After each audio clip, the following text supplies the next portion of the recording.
Halo WhatsApp dimanapun kalian berada. Ya, kali ini Suhu akan mereview film action yaitu The Kingsman, yang dimana sebuah keluarga mempunyai misi untuk mencegah Perang Dunia Pertama terus terjadi. Keluarga ini pun berusaha mencari dalang di balik Perang Dunia itu. Apakah mereka berhasil menemukannya? Kita langsung saja ke alur cerita.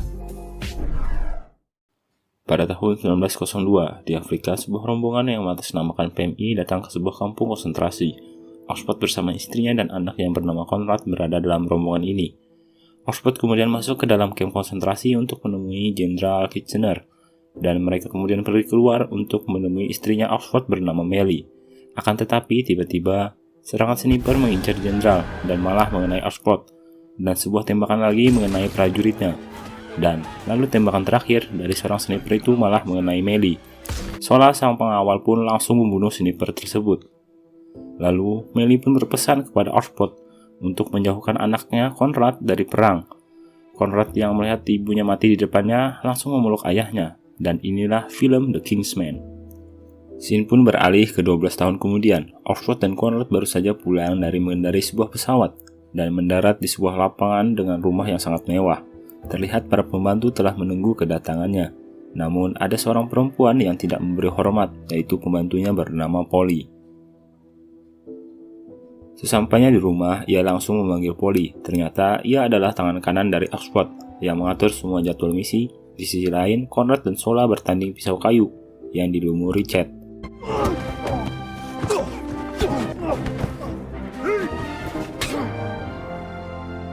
Namun duel itu berhenti saat Polly menembak pisau Sola karena Conrad akan ada pertemuan. Pada suatu hari, Oxford mengajak Conrad ke tempat toko penjahit bernama Kingsman. Ia lalu mengajak Conrad ke dalam sebuah kamar menunggu pertemuan. Di situ Conrad tidak suka mengenakan baju rapi, tapi ia lebih suka menggunakan baju berpetualang. Oxford pun memahaminya, kemudian ia menceritakan nenek moyangnya yang mendapatkan gelar kebangsawanan dengan cara-cara yang kotor. Leluhur mereka merupakan politikus dan ahli dalam strategi. Tiba-tiba Kitchener dan pengawal pribadinya bernama Morton pun datang. Kitchener pun membawa berbicara Oxford ke dalam sebuah ruangan. Kitchener meminta Oxford untuk mengawal sepupunya bernama Ferdinand dari Australia yang berkunjung ke Inggris. Di sisi lain, Morton yang berbicara dengan Conrad. Morton sangat ingin mewujudkan Conrad yang ingin menjadi tentara. Kemudian scene pun beralih ke sebuah tempat yang jauh. Seorang berjubah tebal datang menaiki lift dan mendatangi sebuah rumah di atas bukit. Di situ ternyata sudah ada beberapa orang yang sudah menunggu untuk pertemuan, dan yang datang memakai jubah tebal dan terlambat itu ialah Rasputin. Pada pertemuan itu ternyata didalangi oleh seorang berkepala pelontos yang dipanggil dengan sebutan Sang Gembala. Hari itu ia memberikan sebuah cincin untuk wujud kesetiaan keanggotaan mereka terhadap Sang Gembala. Cincin yang bersimbolkan hewan domba. Hari itu Sang Gembala memerintahkan seseorang untuk membunuh seorang bernama Ferdinand. Dan seorang anak buah gembala yang mendapatkan perintah langsung mempersiapkan sebuah bom. Ia pun lalu melihat ke jendela dan melihat iringan mobil yang membawa Ferdinand dan dikawal oleh Oxford. Sepanjang jalan warga menyambut mereka, dan dari pinggir jalan anggota gembala itu lalu melemparkan peledak ke arah mobil Ferdinand. Beruntung Conrad menangkis bom tersebut dan mengenai mobil di belakang mereka. Mengetahui aksinya gagal, ia pun langsung menyelinap ke belakang gedung. Oxford sangat mengkhawatirkan keadaan Conrad, walaupun saat itulah Conrad yang menyelamatkan ayahnya. Pada saat anggota gembala itu hendak bunuh diri, ia melihat kesempatan rombongan Ferdinand yang salah jalan di hadapannya. Tak menyia-nyiakan, ia pun langsung menembak Ferdinand beserta istrinya, dan anggota gembala pun langsung diringkus.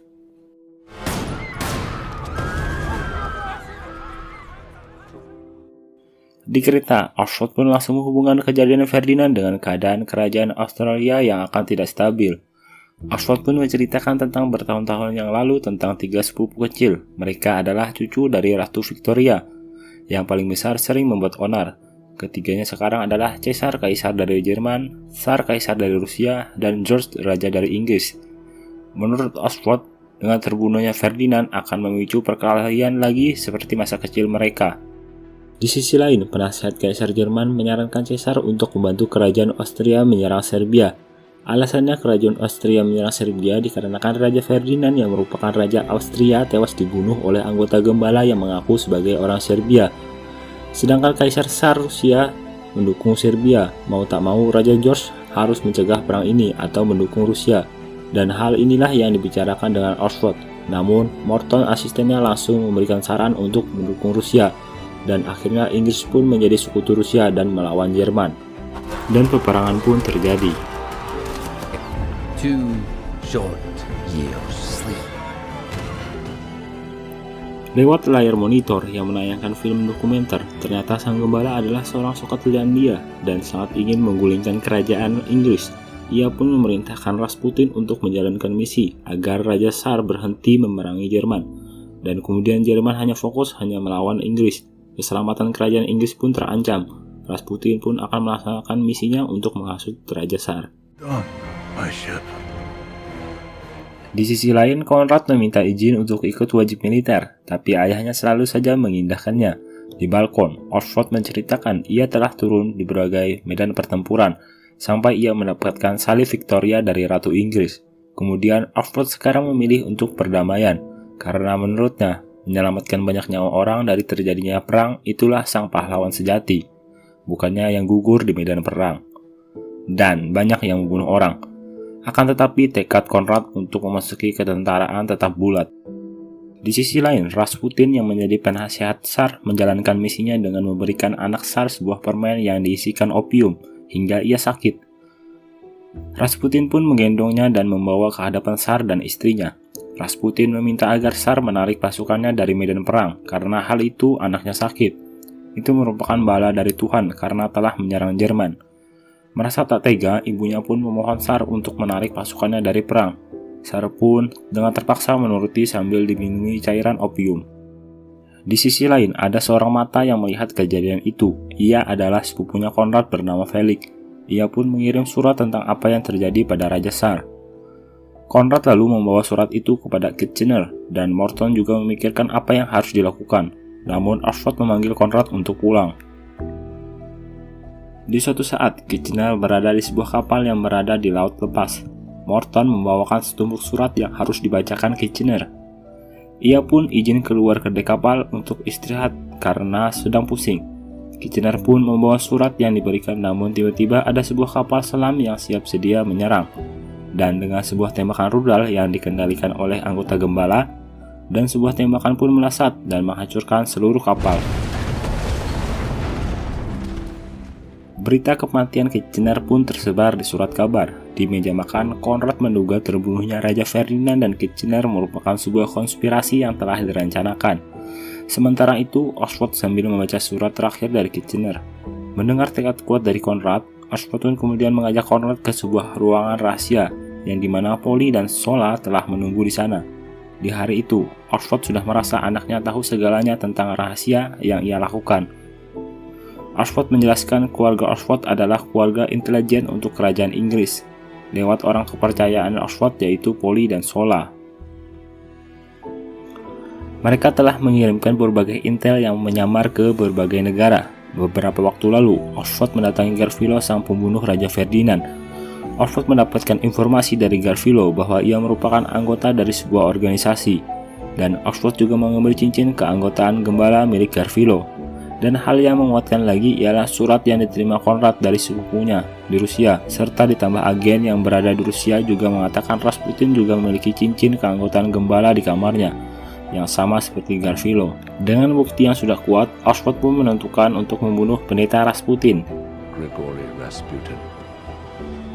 Di perjalanan di Rusia, mereka telah mengatur rencana untuk menarik perhatian Rasputin. Felix akan mengadakan pesta Natal yang mengundang Rasputin di rumahnya, dan Polly akan menyiapkan kue yang dicampur dengan cyanida yang akan dimakan Rasputin nantinya. Singkat waktu, pesta pun tiba. Kala itu Rasputin datang bersama dua perempuan, namun perhatiannya tertuju pada Konrad dan Oxford. Oxford lalu meminta kepada Rasputin untuk bisa bertemu dengan Tsar. Namun Rasputin malah merendah dan akan menjawab setelah ia makan. Di meja makan, Konrad berbicara kepada Rasputin tentang kesukaan orang Rusia, namun Rasputin malah lebih tertarik berbicara kepada Oxford sambil telepon. Oxford pun bertukar tempat dengan Rasputin sambil mengeluhkan sakit kakinya. Mendengar hal tersebut, Rasputin mengajak Oxford ke ruangan lain untuk mengobati kakinya. Sampai ke dalam sebuah ruangan, Rasputin meminta Oxford melepaskan celananya. Lalu ia memeriksa kaki Oxford. Kemudian, ia pun melihat kue yang di atas meja yang telah diracuni, dan ia memakan kue itu untuk mengisi tenaga. Ia pun melanjutkan pengobatan sambil menghipnotis Oxford. Oxford mengakui datang ke Rusia untuk membunuh seseorang. Rasputin sudah mulai curiga, kemudian memuntahkan semua kue yang ada di perutnya. Lalu Rasputin pun membawa Oxford untuk merendam kakinya untuk penyembuhan total. Rasputin kemudian menanyakan bahan apa yang dibuat dalam kue. Oxford pun mengakui sebuah sianida. Ternyata Rasputin sendiri dulu telah sering meminum racun untuk kekebalan tubuhnya, sehingga racun tadi tidak berpengaruh pada tubuhnya. Karena telah berniat jahat, Rasputin lalu menenggelamkan kepala Oxford ke dalam kolam yang sangat dingin. Conrad dan Sola yang sendiri awal menguping, lalu segera masuk ke ruangan. Sola pun langsung berhadapan dengan Rasputin dan Conrad menolong ayahnya. Terjadilah duel sengit antara mereka berdua, dengan gaya pedang Rasputin seperti joget Harshbarz ala Rusia. Namun, Rasputin sangatlah kuat dan ia berhasil menyuntikkan opium kepada Sola. Di saat ingin menebas Sola, Conrad kemudian menembak pedangnya, dan Rasputin menghajar Conrad. Oxford yang melihat anaknya disiksa pun langsung bergejolak melawan Rasputin. Ayah dan anak pun saling tolong-menolong, hingga ada suatu momen Oxford berhasil menusuk Rasputin dan menenggelamkannya. Di saat kelelahan, ternyata Rasputin masih bisa bangkit, dan datanglah Polly yang langsung menembak Rasputin. Ia pun langsung tewas. Jauh di pegunungan, sang gembala marah karena Rasputin tewas. Ia kemudian menyuruh Kamerat Lenin segera melakukan revolusi komunis, agar misi yang dilaksanakan Rasputin tetap berhasil. Di kepulangan mereka di kereta, ternyata hari itu adalah perayaan ulang tahun Conrad. Conrad pun tak menyia-nyiakan kesempatan untuk meminta izin kepada ayahnya untuk masuk ke tentaraan. Namun, Oxford tetap saja tidak memperbolehkan Conrad karena telah berjanji kepada istrinya untuk menjauhkan Conrad dari perang. Namun, suatu hari Conrad tetap mendaftarkan dirinya ke militer. Scene pun beralih ke Caesar, yang meminta pendapat penasehatnya terkait Angkatan Laut Jerman yang menembaki kapal logistik Amerika menuju ke Inggris. Ditakutkan Amerika akan ikut campur ke perang ini dan berpihak kepada Inggris. Dengan disarankan penasehatnya, Caesar menghubungi kanselir di Berlin, dan ia mengirimkan sebuah telegram yang sangat rahasia ke kedutaan di Meksiko. Di markas Angkatan Laut Inggris, Morton memerintahkan agennya untuk memecahkan kode telegram kerajaan Jerman. Dengan agen dari keluarga Oxford yang menyamar sebagai pelayan berhasil mengambil kode tersebut dan memberikannya kepada keluarga Oxford, dan Oxford memerintahkan Polly untuk memecahkan kode tersebut. Polly sangat kebingungan memecahkan kode itu, sementara Conrad sangat disibukkan dengan latihan kemiliterannya. Seorang pelayan Caesar yang merupakan agen keluarga Oxford mendapatkan informasi saat ia berada di ruangan Caesar. Ia kemudian mengirimkan sandinya untuk memecahkan kode telegram yang sangat sulit tersebut. Akhirnya kode tersebut diterima oleh keluarga Oxford, lalu sandinya pun dapat dipecahkan oleh Polly. Ternyata isi telegram tersebut berisikan kerajaan Jerman akan menawarkan bantuan kepada Meksiko untuk melawan Amerika. Tujuannya agar Amerika tidak ikut campur perang di Eropa dan asik melawan Meksiko. Dengan diterimanya diketahui surat itu bisa menguatkan Amerika untuk ikut campur melawan Jerman. Oxford pun menyampaikan pesan itu. Raja George pun dapat bernapas lega dengan bukti itu. Amerika akan membantu mereka melawan Jerman. Di perbincangan, Oxford mengkhawatirkan anaknya di medan perang. Raja George pun memberikan jaminan kepada Oxford untuk keamanan anaknya. Di markas barat Inggris, tempat Conrad bertugas, ia sangat kecewa ketika mengetahui dirinya dipindahkan ke London atas perintah Raja George. Conrad kemudian berkeliling memeriksa anak buahnya dan ia pun meminta seorang kopral untuk berganti posisi dengannya yang bernama Landscript. Singkat cerita, Landscript datang menemui Sola. Di saat itu, Oxford sedang membaca kabar tentang Amerika yang tidak bertindak apa-apa setelah mendengar ancaman perang dari Jerman dikarenakan kurang bukti. Dan Oxford meminta Polly untuk menghubungi pihak Gedung Putih. Tak lama, Sola mengantarkan Landscript ke Oxford. Landscript pun memberikan sebuah surat yang ditulis oleh Conrad yang berisikan bahwa Conrad telah bertukar posisi dan ia akan berada di depan medan pertempuran. Hari itu merupakan hari pertama Conrad di medan pertempuran. Tiba-tiba ada seorang Jerman yang membawa bendera Inggris dan langsung terkena bom dari Jerman ketika hendak menyeberang ke pihak Inggris. Ternyata orang itu adalah mata-mata Inggris yang membawa informasi yang sangat penting yang bisa mengakhiri perang. Beberapa orang pun ditugaskan untuk mengambil surat itu. Conrad pun langsung mengajukan diri dan ditemani 5 orang temannya. Malam hari pun tiba, 6 orang pun menyusuri medan perang dengan dipimpin oleh seorang komandan. Namun pada saat itu mereka juga berhadapan dengan pasukan Jerman yang sama-sama ingin mengambil informasi yang dibawa oleh mata-mata. Mereka pun sepakat untuk saling serang menggunakan pisau agar tidak menimbulkan kegaduhan.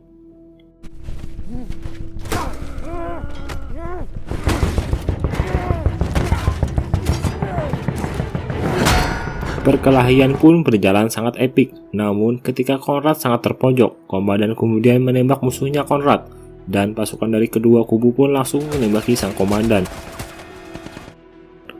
Conrad yang selamat langsung menghindari tembakan senjata mesin, hingga ia terjatuh ke dalam kubangan bekas ledakan bom. Ternyata di situ ada mata-mata Inggris yang masih selamat, namun kakinya putus. Mereka kemudian sepakat untuk pergi bersama ketika pagi hari. Saat pagi tiba, Conrad memanggul si agen mata-mata dan berlari menuju pertahanan pasukan Inggris di tengah hujanan peluru dan ledakan bom. Conrad terus berlari seolah tak peduli, namun sayangnya ketika hampir sampai mereka terkena ledakan dan terjungkal masuk ke parit pertahanan Inggris. Agen mata-mata pun tewas dan beruntung Conrad tidak mengalami cedera apapun. Kepala Regu sangat senang Conrad bisa membawa pesan penting itu untuk negaranya. Kepala Regu merasa Conrad pantas mendapatkan penghargaan, lalu ia menanyakan nama dari Conrad. Conrad lalu menyebutkan nama Lascrip. Namun tiba-tiba teman Lascrip yang asli datang dan langsung menuduh Conrad sebagai mata-mata, lalu menembak kepala Conrad. Conrad pun langsung tewas seketika. Sungguh disayangkan, Conrad harus tewas di tangan temannya sendiri, padahal ia akan mendapatkan sebuah penghargaan. Lascrip datang menemui Oxford dan mengabarkan Conrad telah tewas di medan pertempuran. Oxford sangat sedih atas kehilangan anaknya dan tidak bisa menepati janjinya kepada istrinya. Di hadapan gereja saat pemakaman Conrad, ia mengatakan segala pemikirannya bahwa mati untuk negara pada saat ini hanyalah sebuah kebohongan. Di sisi lain, Kaisar Tsar digulingkan oleh kaum Bolshevik yang dipimpin oleh Kamrat Lenin. Di gereja, Polly mengatakan bahwa informasi yang dibawa Conrad ternyata adalah surat yang ditulis Kanselir Jerman untuk melawan Amerika. Itu bisa menjadi bukti kuat untuk Amerika agar ikut ke dalam Perang Dunia I dan bersekutu dengan Inggris. Di bukit, sang gembala ditemui oleh penasihat Jerman dan seorang perempuan yang merupakan anggota gembala. Dikatakan bahwa penggulingan Raja Tsar telah berhasil. Namun dokumen yang dibawa Conrad telah tersampaikan ke Presiden Amerika Serikat. Hal itu akan membuat Amerika Serikat ikut campur dalam perang. Untuk mencegah itu, sang gembala memerintahkan misi kepada sang perempuan untuk membuat Presiden Amerika tidak ikut campur dalam perang ini. Raja George kemudian mendatangi Oxford dan mengabarkan bahwa Rusia telah menarik pasukannya. Raja George telah menelpon Amerika, namun tak mendapatkan jawaban. Kini kerajaan Inggris diambang kehancuran. Sebelum pulang, Raja George memberikan sebuah penghargaan, yaitu salib Victoria untuk Conrad yang telah berjuang untuk negaranya. Oxford akhirnya sadar diri dari kesedihannya yang berkepanjangan karena telah dimotivasi oleh Polly. Ia pun langsung bersemangat kembali untuk menjalankan misi. Polly mengabarkan seluruh informasi dari agen mata-mata. Amerika akan mengadakan pertemuan dengan Inggris jam 3 nanti. Oxford segera mendahului untuk datang ke kedutaan Amerika. Di sana ia menemukan sal yang mirip kepunyaan Garfilo. Tak lama kemudian datanglah staf kedutaan Amerika Serikat yang ternyata seorang perempuan. Menyadari kedoknya terbongkar, ia pun langsung menyerang Oxford. Oxford pun dengan mudah membunuhnya. Diperlihatkanlah dari sebuah layar ternyata wanita itu telah melakukan skandal dengan Presiden Amerika. Sehingga video itu dijadikan ancaman agar Amerika tidak ikut campur dalam Perang Dunia I. Duta besar mengatakan akan memperbaiki hal tersebut dan Amerika akan bergabung membantu Inggris. Oxford kemudian membawa sal itu ke seorang ahli kain di Kingsman. Ia pun menunjukkan bahwa sal tersebut dari kambing camellia. Ia pun menunjukkan tempatnya. Kemudian, keluarga Oxford pun sudah berada di sebuah gubuk tua untuk menyusun rencana untuk menuju gunung yang menjadi lokasi organisasi gembala. Aksi itu pun dilaksanakan esok hari saat terbit fajar. Pagi hari, Oxford mengendari pesawat yang menuju Gunung Gembala, namun naas ia terjatuh saat ingin terjun dan nyangkut di pesawat, tetapi ia tetap berhasil lepas. Namun, pendaratan tidak berujung sempurna. Ia harus nemplok di pinggir tebing dan mengikuti cara kambing pegunungan untuk naik ke atas gunung. Namun di atas ada kambing Baphomet yang menyundulnya. Oxford pun memanfaatkan tanduknya untuk naik ke atas. Di situ, ia melihat sang gembala memberikan sebuah rekaman video skandal Presiden Amerika Serikat kepada seorang. Video tersebut lah yang menjadi Presiden Amerika memutuskan untuk tidak bersekutu dengan Inggris. Jika video itu tersebar, maka hancurlah reputasi Presiden Amerika Serikat. Ketika ia keluar membawa rekaman video, Oxford pun yang melihatnya pun langsung mengejarnya dan mengunci lift agar pasukan musuh tidak masuk. Namun ternyata ada seseorang yang berhadapan dengannya. Oxford pun langsung menembakkan flare gun agar Sola dan Polly beraksi. Terjadilah perkelahian yang tidak seimbang antara raksasa dan Oxford. Oxford yang telah menusuk berbagai pisau ke badannya, namun tak berpengaruh apa-apa. Di bawah, Polly dan Sola melakukan aksinya. Polly berhasil melumpuhkan musuh dengan snipernya, dan Sola menyerang dengan sebuah pedang. Hingga pada saat senjata mesin menembaki Polly, ia tak berkutik. Oxford yang terus menusuk sang raksasa harus terbanting dan bergelantungan di bawah. Sola pun segera melakukan aksinya dengan memegang tali lip. Ia pun langsung naik ke atas. Ia langsung menebas kepala sang raksasa. Oxford pun langsung menanyai Polly, dan video itu sudah di tangan Polly. Oxford pun dan Sola beraksi melawan para penjaga dengan sangat epik.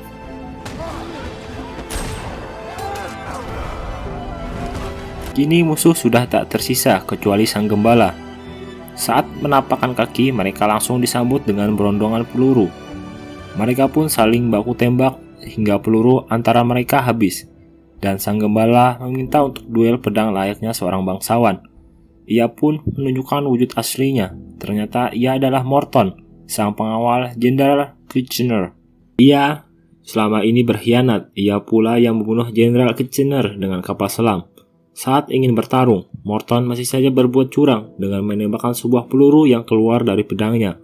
Sola pun langsung melindungi Oxford, lalu tembakan itu mengenai bahunya. Duel pun terjadi.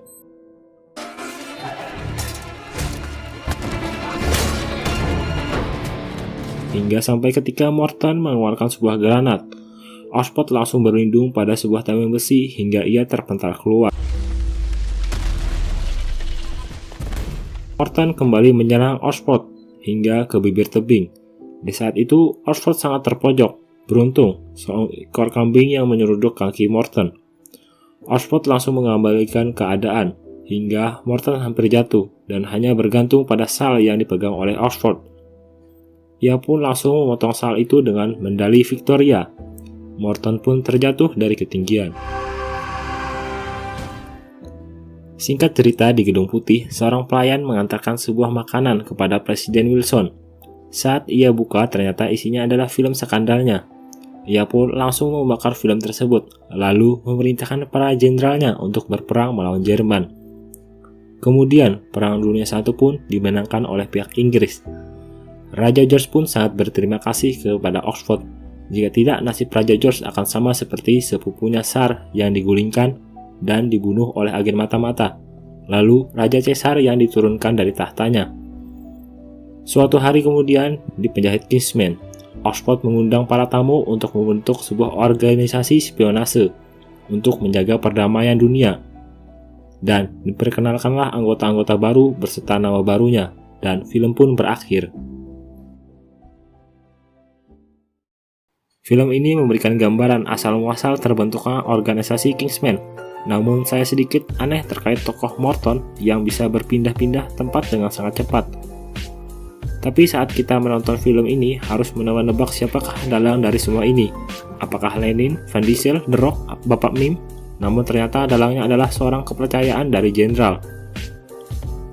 Jangan lupa like dan subscribe agar channel ini menjadi lebih berkembang. Saya Frankie, sekian terima kasih.